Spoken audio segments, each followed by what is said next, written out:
Alat dan bahan praktikum kali ini kami menggunakan wadah sebagai penampung air, kemudian ada kawat sebagai penyangga, kemudian ada corong alternatif. Selanjutnya ada tanaman hidrilla.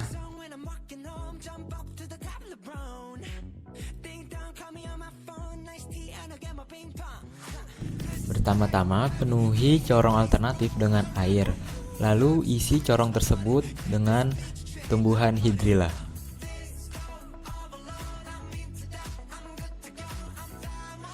Di sini kami menggunakan corong alternatif sebagai pengganti corong kaca, lalu pasang kedua kawat penyangga, lalu isi wadah dengan air.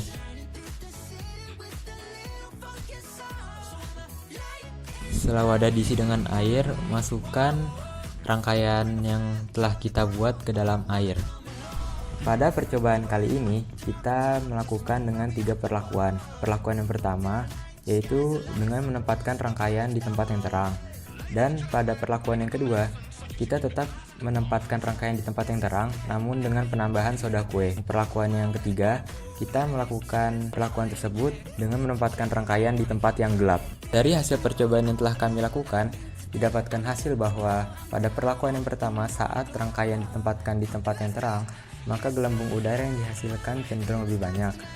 Dan pada perlakuan yang kedua, saat air ditambahkan dengan soda kue dan ditempatkan di tempat yang terang, maka gelembung udara lebih banyak dari perlakuan yang pertama.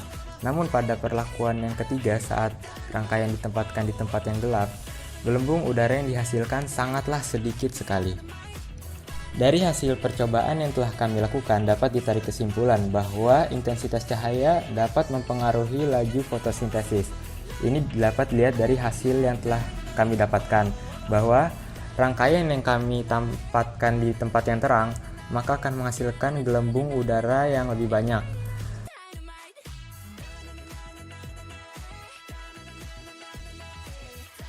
Alat dan bahan yang kami gunakan ada klip kertas, kemudian ada aluminium foil, kemudian ada daun, kemudian ada kompor gas untuk memanaskan.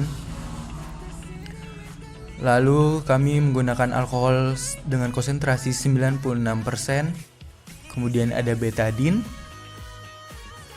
kemudian ada valet dan pipet serum, selanjutnya ada air tajin, dan selanjutnya ada wadah kecil dan wadah besar, kemudian ada cawan petri dan pinset. Pertama-tama, potonglah aluminium foil yang nantinya akan digunakan untuk menutupi bagian daun.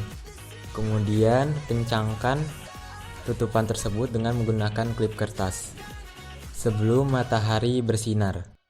Kemudian petik daun yang sudah kita tutupi dengan aluminium foil pada siang hari ketika tanaman sekiranya sudah melakukan proses fotosintesis.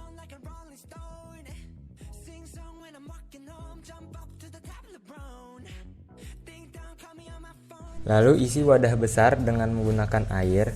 Setelah itu kita isi wadah kecil dengan menggunakan alkohol dengan konsentrasi 96%. Masukkan wadah kecil ke dalam wadah besar.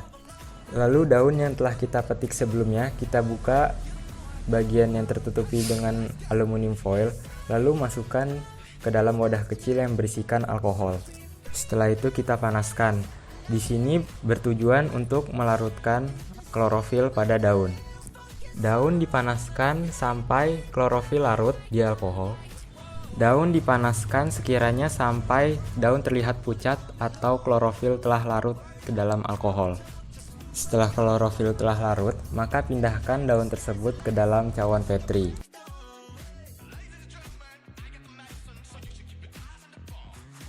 Lalu teteskan betadine ke permukaan daun. Di sini kami menggunakan betadine sebagai pengganti dari reagen Lugol. Di sini kami juga membuat air tajin dengan konsentrasi 5% dalam 100 ml air, yang nantinya air tajin tersebut akan digunakan sebagai perbandingan. Tuangkan air tajin tersebut ke dalam valet, lalu teteskan dengan betadine.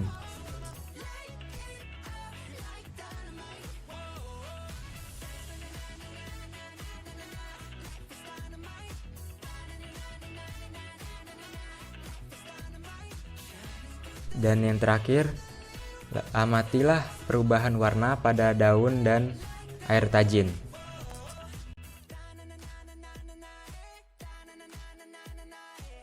Dari hasil percobaan yang telah kami lakukan, air tajin mengalami perubahan warna menjadi biru kehitaman. Dan daun pun juga mengalami perubahan warna. Ada bagian yang mengalami perubahan dari hijau pucat menjadi coklat tua, dan ada yang mengalami dari hijau pucat menjadi biru kehitaman juga. Dari hasil percobaan kami dapat ditarik kesimpulan bahwa hasil fotosintesis dapat menghasilkan karbohidrat amilum. Ini dapat dilihat dari daerah daun yang tidak ditutupi dengan aluminium foil. Setelah ditetesi dengan betadin, maka warna berubah dari hijau pucat menjadi biru kehitaman. Ini menandakan bahwa terdapat kandungan amilum di bagian tersebut. Sebaliknya, dengan perlakuan yang ditutupi dengan aluminium foil, maka warna pada daun berubah dari warna hijau pucat menjadi coklat tua. Ini juga dapat dibandingkan dengan air tajin. Air tajin mengalami perubahan menjadi warna biru kehitaman dikarenakan air tajin mengandung karbohidrat. Dari yang kita tahu bahwa air tajin itu berasal dari air beras, atau lebih tepatnya air rebusan beras. Ini juga membuktikan bahwa cahaya mutlak dibutuhkan untuk proses fotosintesis. Karena pada bagian yang tidak tertutupi dengan aluminium foil, tanaman dapat melakukan fotosintesis yang akan menghasilkan amilum dan oksigen. Sekian video dari kami dan sampai jumpa.